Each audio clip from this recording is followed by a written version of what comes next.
امنیتي ضمانتونه څه دي چې روسیه له غربي دولتونو څخه غواړي ترڅو د اوکراین کړکېچ ته د پای ټکی کېږدي؟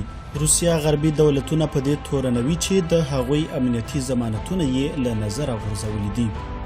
د روسیې دغه امنیتي ضمانتونه څه دي؟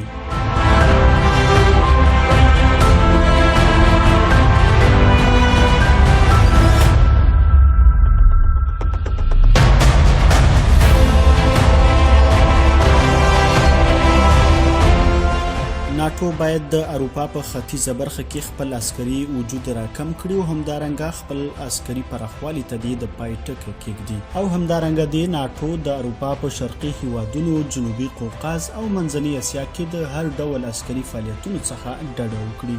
د دې په مقابل کې به ټول اړخونه په دې ژمنه کوي چې د اروپا لوی وچې په نورو هیوادونو کې به نور عسکر او وسلې نه ځای په ځای کوي پرته له هغه وسلو او عسکرو څخه چې له پخوا څخه په هغه هیوادونو کې ځای په ځای شوي دي.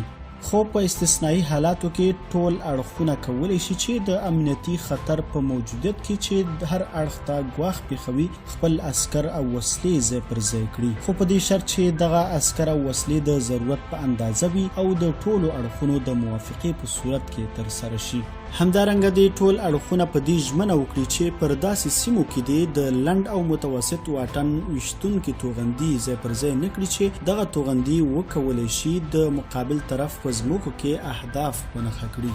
همدارنګه باید ټول اړخونه په دې ژمنه وکړي چې د یو بل د حدودو ته نږدې باید عسکري تمرینات ترسره نه کړي. له یوه طرفه روسیه او د هغې ملاتړي هیوادونه او له بله طرفه د ناټو هیوادونه باید د یو بل حدودو ته نږدې تر یوې خاصې مسافې پورې چې وروسته به په تړون کې ټاکل کیږي عسکري تمرینات نه اجرا کوي. په دې ځای کې د ناټو د ختیځې جبهې مفهوم منځته راځي.